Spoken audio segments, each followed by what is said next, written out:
To give you a quick lore recap, just in case this video doesn't recap it. Baldur's Gate came out. Baldur's Gate is really good.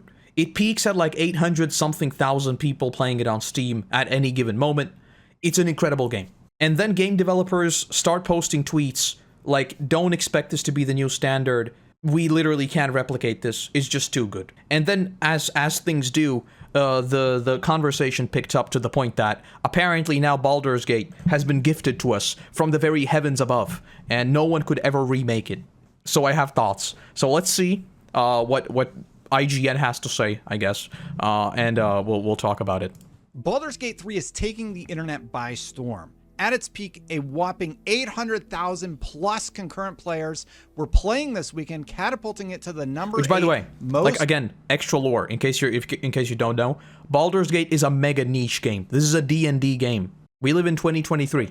Unfortunately, it is a niche. Played of all-time spot. The gaming community has sung its praises, and it's incredibly refreshing to play a feature-complete game of this caliber on day one. But AAA game developers want you to know that this is rockstar level nonsense for scope, that it's foolhardy to set expectations higher, and Baldur's Gate 3 should not be used as a raised standard to RPGs going forward. I think all of this is kind of goofy, by the way. We'll talk about it. Why was the first response to defend the current state of AAA gaming as opposed to saying, hey, maybe we can learn a thing or two from Baldur's Gate 3 and make our game better for our customers? Exactly. This all kicked off way back on July. Let me just, like, before we even get into it, right? I want to say this.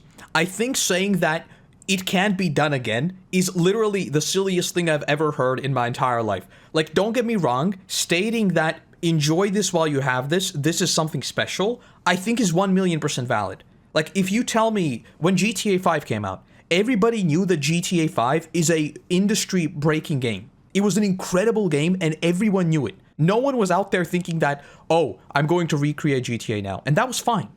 But saying that you shouldn't treat GTA 5 as the next standard is silly. Because it's not like you can't do it again. Yes, you will need a lot of budget. Yes, you will need a lot of resources. Yes, you will need a lot of people. Yes, you will need a good design philosophy. But this thing isn't like, it's not a sacred artifact that has been given to us from the heavens above. You can make this. It will require a lot of stuff, but like it's reachable. So I do think that expectations should be raised, and this should be a good standard, like a feature-complete game. Like, don't get me wrong, Baldur's Gate is good, but people don't like Baldur's Gate just because it's really good. They also like it because it has no... There is no weird freaking microtransactions. There is no season pass. There is no buy this and then 3 months later we'll fix the game. You know, it is a feature-complete game. It's great, and you should make this a new standard. Is what I think. And I think it will become the new standard because people go where the money goes. And seeing the success of Baldur's Gate, I think will be a net positive on the industry across the board, both in terms of quality as well as in terms of everything in terms of development. That said, let's see what the video actually has to say. July 8th, a lifetime ago by internet standards, I know, when a writer and BAFTA nominee, Xavier Nelson, took to Twitter to express concerns about Baldur's Gate 3, namely that fans would use Baldur's Gate 3 to apply criticism or a raised standard to RPGs going forward. My rebuttal is, why shouldn't customers have raised standards? Taking it a step further, why shouldn't some AAA developers raise their own standards? Okay, I don't know about, like, again, keep this in mind. I have literally zero experience in any sort of development with games in any scope. But as a customer, literally the only question I need to ask is why wouldn't I do this? Like, literally, a game like this exists. Why wouldn't I raise my expectations for every single game following this point? I know it's hard, but all jobs are hard. Like, literally, it's as simple as that for me. Are we really going to pretend that consumers shouldn't be a little upset right now and hoping for an improvement in the... It's like, imagine, apply this logic to any product that comes out. Like, the new iPhone comes out, people are like, okay, I know I mentioned a bad example, iPhones, oh my god. But like, an iPhone comes out, it's a great phone. Should we now just say like no other manufacturer should replicate this quality? Of course they should. That's what you do. That's what drives up the thingy, you know? Quality across the board. Of course we should ask for more games like this. Industry going forward? Rockstar just announced a $50 remake, conversion of the original Red Dead Redemption. Okay, I didn't make a video about this, I wanted to. This is the dumbest thing I've ever seen in my entire life. If anyone buys this, then I don't know. For the PlayStation 4 and Switch, that has no mention of a 4K update, no mention of 60 FPS, and no mention of multiplayer support. The game came out 13 years ago, and the Xbox port does everything they're offering, and then some for free with your 360 copy. Go buy a brand new copy of the Game of the Year edition on Amazon right now for $30, and you're good to go. Which, by the way, Star Wars, like, in case you're not super into this stuff, there were so many leaks about a Red Dead remaster coming to PC. Literally my entire, like, because I'm you know, I follow a lot of scoopers. People were data mining so many things about Red Dead, and then this came out. And it was like, oh no. Jedi Survivor, when released on PC, had it was so furious goofy. fans citing numerous problems getting the game to run, frequent crashes, and similar problems on the PlayStation 5 and Xbox. EA apologized and is still working to fix the issues. I love how this has literally become like a template. I love it. Working to fix the issues. Destiny 2 just released a State of the Game blog saying, amongst other things, that they don't have the resources to release new ritual armor every season. But that same studio manages to create new armor sets in the shop for up to $20 a pop without fail every season. Diablo 4 unabashedly has several character skins priced at $20 each. Like, to play devil's advocate, let's not pretend that game development and artists work at the same time. Like, you can make skins, but it won't necessarily translate into developing content for the game, you know? Just to play devil's advocate. At the same time, when you have no content and you keep putting skins in the game, it does look kind of bad. You know, it's like, where are your motivations exactly? Where is my money when I buy these skins going to? I don't buy any skins, but you know. And just released their first season that had a patch that was so poorly thought out that the developers had to have an emergency live stream to apologize, and have since begun working to revert those changes. We don't plan on doing a patch like this ever again. Just FYI, they made another stream after this stream. It was not good. You need a more comparable RPG example of why fans are heralding Baldur's Gate 3 as a breath. Artists are not developers, but they're not programmers or working on any game features. Yeah, that's what I meant. Like, yeah, they're obviously under the developer branch, but I sort of use the word developer as a, you know, software developer in that sense. So someone working on the intricacies of the game, and artists just like work alongside them, if that makes sense. At the fresh air, look no they're further definitely than developers, Mass Effect Andromeda, but, which was widely panned. Sorry, my face is tired from dealing with everything. Or Cyberpunk 2077 Hello. that made promises about last-gen game consoles that it couldn't keep. It took CDPR almost a year to get that all sorted out. I'll make this as clear as possible to contextualize how fans are feeling. It feels like money has become more important than the core experience. Feels. It is. It literally is. It's for fans. Doesn't feel like it. Elden Ring, Baldur's Gate 3, and even The Legend of Zelda Tears of the Kingdom are being widely celebrated. So what is up with the excuses? A game came along that is amazing, is selling well, is being... This is like the saddest part for me, you know? There's so many people like actually happy that we have this thing. Like, me. I still haven't played it. I'm still not sure if I will play it, but I'm happy that it exists. I literally could not be happier that Baldur's Gate 3 exists. It is a net positive across the board. Literally for every single video game player out there, Baldur's Gate existing is a positive. I don't understand why anyone would say that you shouldn't treat this as a next-gen standard. Like, this should be what we strive towards with every single game moving forward. This is the gold staple example, you know? Praised by developers and fans alike, and the response is, well, we can't do that. Well, sweet. If that doesn't get me hyped for... What I find slightly misleading with a segment like this is they're focusing purely on AAA games. Yes, but the thing is, like, talking about indie games and even AA titles is sort of very, very, very different from the AAA landscape. So, you know, talking about them in these broad strokes is kind of pointless, because they're just like a completely different bunch. I guess we can talk about them separately a bit later on, but let's get through this. Mass Effect 4, I don't know what will. Because obviously, like, tweet was the biggest thing, they don't have to answer to shareholders. And when you don't have to answer to shareholders, well, you know. Well-intentioned, and he went on to add a lot of important context. But I think it misses the perspective of the consumer. We don't know anything about game design or how hard it is. We just know that Destiny is deleting hundreds of dollars worth of expansions when they feel like it, that Diablo is constantly reminding us to buy skins in their store, and most PC ports have been abysmal lately. Remember, that tweet was made nearly a month before. Do you want me to tell you something that I don't like to acknowledge, but it is true?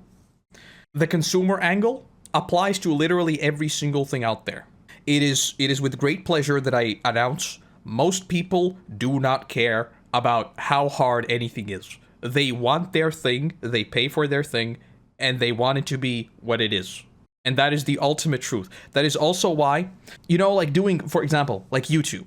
So many people are, for example, mad when a certain content creator, I'm going to use myself as an example because I've had many of these, that I release videos relatively infrequently, like weekly. They want more, right? And I tell them, look, I cannot split myself into two people. I can't make them any faster. But the thing is, they do not care.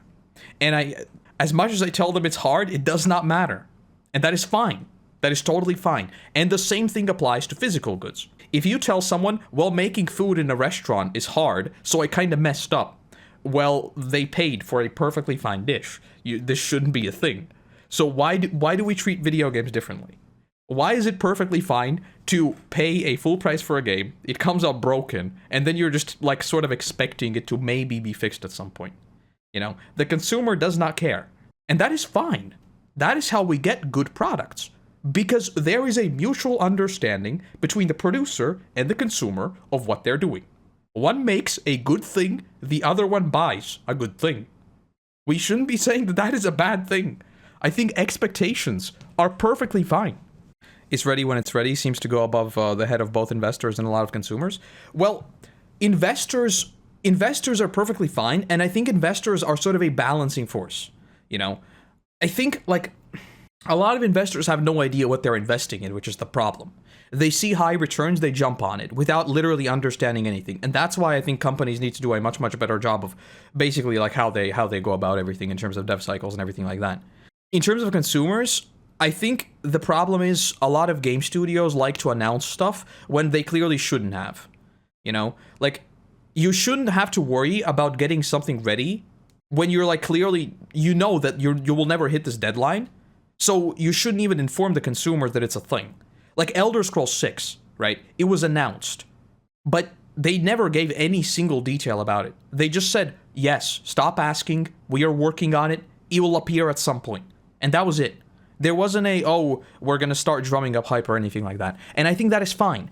But when you tell a consumer that this game will come out on August 21st, and then it doesn't come out on August 21st, and they're mad, that should never have happened. You should have never set a date that you know you can't meet.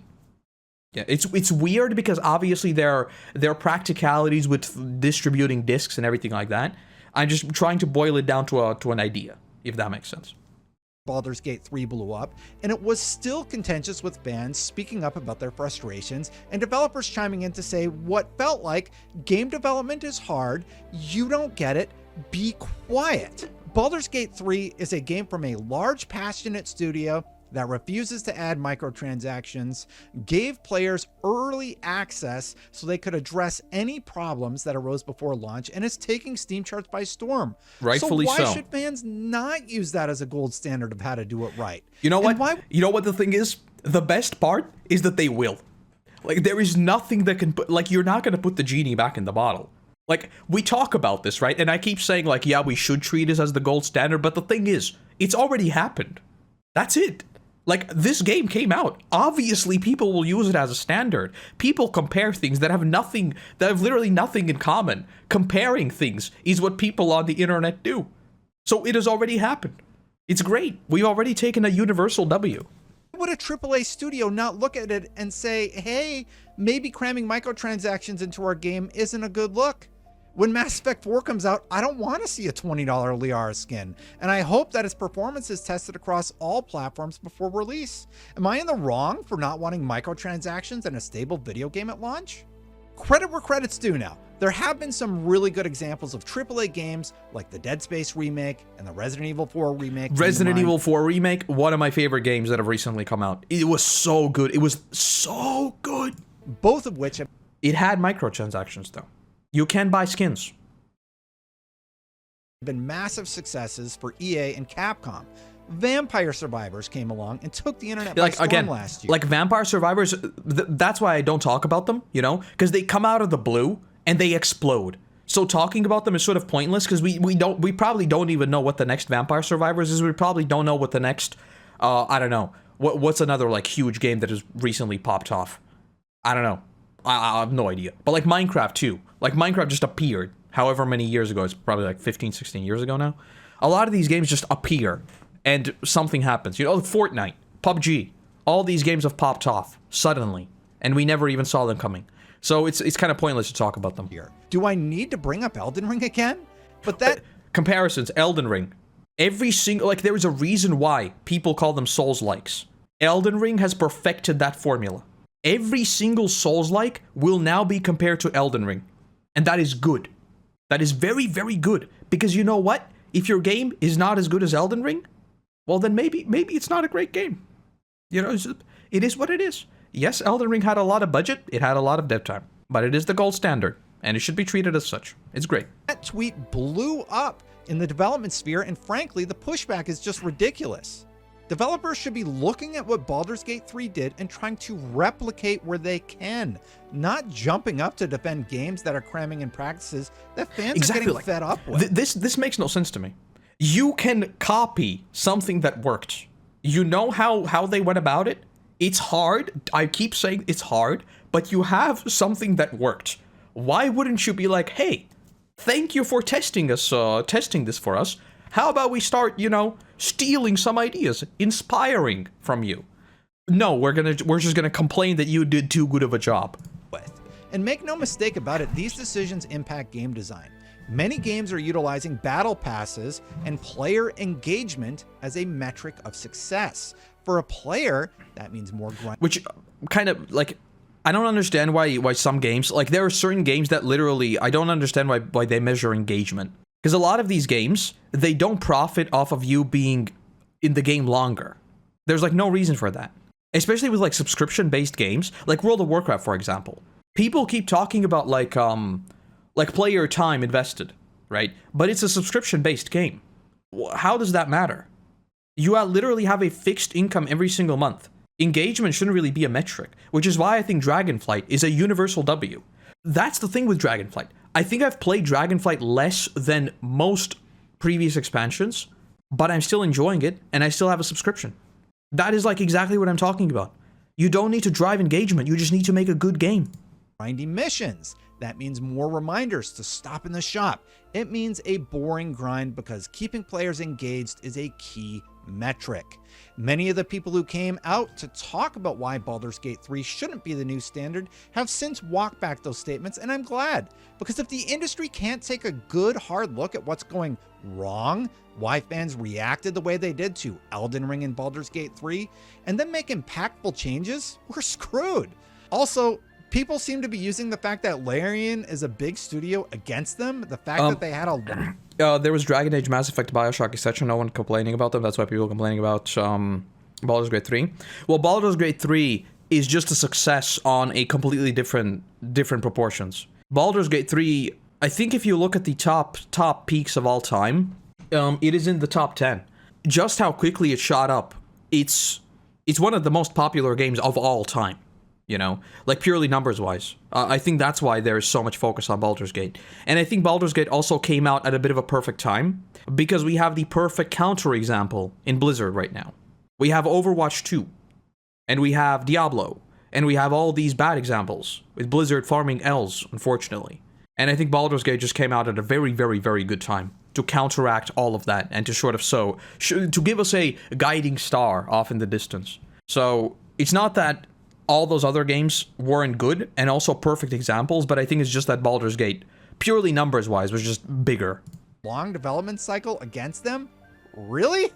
Blizzard is also a huge studio with over 8,500 employees across several offices. And this is the biggest thing. Like, we don't talk about AAA, double A's and smaller companies here, right? But people get so caught up with like a AAA studio needs to put out a good game.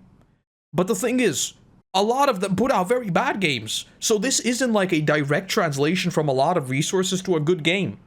You need a design philosophy, you know? And Blizzard has been missing on that a lot. So why shouldn't you look at Baldur's Gate and why it works? Of course you should. Credited every employee at Blizzard in the release of And by the way, I know this is a hot take. I think Diablo 4 is actually a really good game. I 1,000,000% got my money out of it. 100% I got my money out of it. It was fun. I played through it once. I'm playing through it on the season realm right now. I think it's a perfectly fine game. There is not a lot to do, but I enjoyed my first journey, and I think it was worth my money. I know it's a hot take, Bungie apparently. is a huge studio with over 1,552 employees across several offices. BioWare is a huge studio with over 500 employees across several offices. And Larian is also a large studio with over 400 employees across several offices. All of them have established beloved IPs with a ton of lore to pull from. All of them have a lot of money to make video games. And all of them had a long time to make anything they wanted to make. To say Baldur's Gate 3 is successful because it's aligned with Dungeons and Dragons is insanity. You think 800... No. Like, why would anything be successful because it's in a tiny niche? I think saying Baldur's Gate 3 is successful because it's aligned with a lot. Of course, there is some intrinsic pull, right? But it's the same intrinsic pull that any MMO comes out has because it's an MMO. Of course, the genre has some intrinsic pull, but saying that it's successful because it's D&D? That is the weirdest thing I've ever heard in my entire life. I don't know, why would anyone say that? 100,000 Steam players are playing a game called Baldur's Gate 3 because of Dungeons and Dragons? No. It's clearly gone far beyond that audience. I don't know anything about Dungeons and Dragons. I didn't know this game had anything to do with Dungeons and Dragons. And you know why I'm playing it? Because I like good games with a heavy focus on storytelling and bears. But anyway, it wasn't all doom and gloom from the development side. Thank you, Juno Blees, formerly of Riot, for jumping in and echoing exactly what I'm saying here. I can't disagree with this one more. Whenever a game disrupts industry and delights players beyond expectations, it absolutely raises the industry and genre standards regardless of why and how. Okay, let's use World of Warcraft as an example.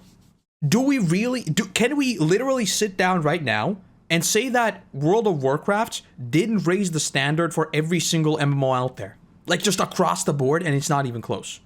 I think we have reached the point where World of Warcraft was too good. Because every single game for the next decade replicated World of Warcraft. And at that point, that is a problem. But that is not a problem because the game was good. That is a problem because the game was too good and no one else could do anything better.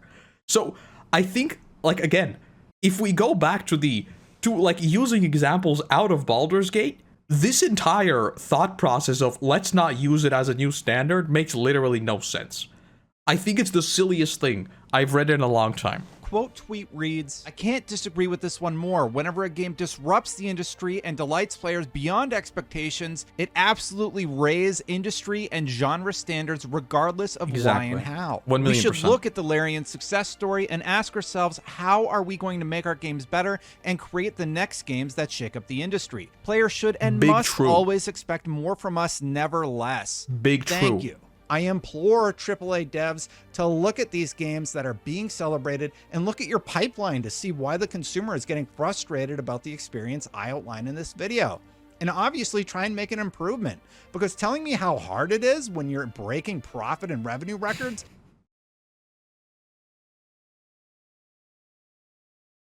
it's hard, isn't a super compelling argument from the customer's perspective. Is Baldur's Gate 3 an outlier? Yes, but I for one wish it could become the standard, and being told to shut up because I don't know game design doesn't feel super constructive. But hey, I'm just some idiot on the internet who doesn't know anything. I mean, again, like, let me just like go back to the phone example. You buy a really good phone, right? And then your phone breaks and you want to buy a new one, and everyone, like all the other manufacturers are like, What do you mean? You want a phone? We can never do that again. It was so good. Why would you consider that to be the standard? It just makes no sense. I just don't get it. I guess I'll just go buy my horse armor and call it a day. Enjoy your $20 on top of your $100 for the collector's edition, on top of your $15 for the battle pass. What do you think?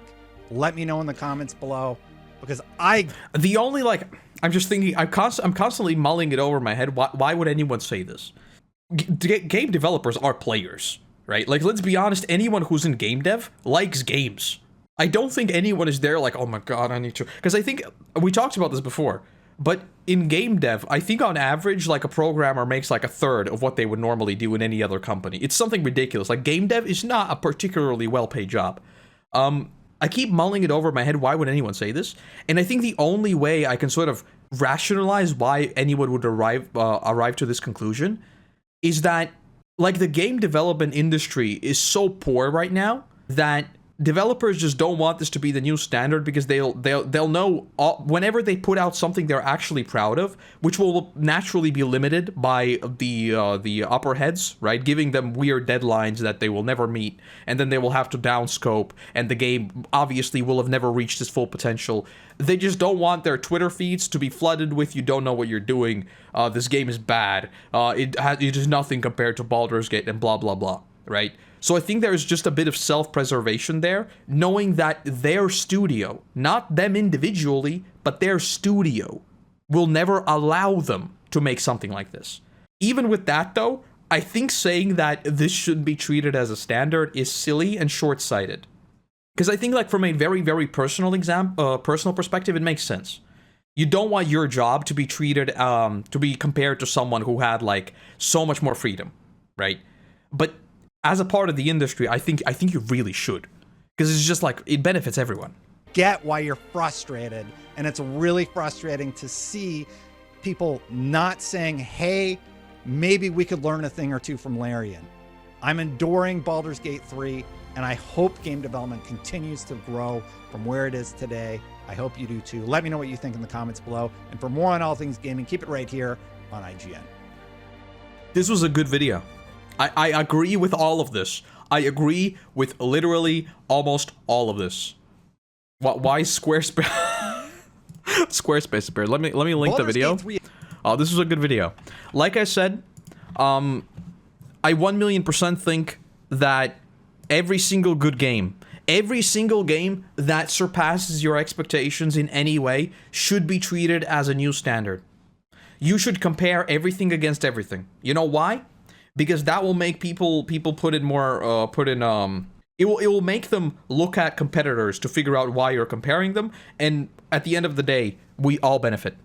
The reason why, like, for example, the VR industry right now, everything is being compared to the Quest. You know why? Because the Quest was really, really, really, really good value for money. Simple as that. It was a very, very good consumer product, and rightfully so, everything should be compared to the Quest. You want to have something you can compare things to. I think it's healthy. I think it's literally competition. So I think it should 1,000,000% apply in video games. Like, if Rockstar came out and said, hey, hold on, GTA 5, we outdid ourselves. We can never do it again. Please do not expect GTA 6 to be as good as GTA 5. I think everyone would be like, what are you talking about? Like, what do you mean? Of course we expect more. We expect at least the same amount or more. And I think that is perfectly fine. I think that is perfectly fine. It is asking a lot, but you did it once, and clearly it's possible. It's not that you should push like some impossible boundaries. Again, like, Baldur's Gate wasn't gifted to us by some higher power. It was made, it was created using the same exact resources every single developer out there has, you know, on a fundamental level. Talking about environments, that is a different conversation, but it's not like there was some secret sauce, you know. Everyone can do this. Things just need to line up.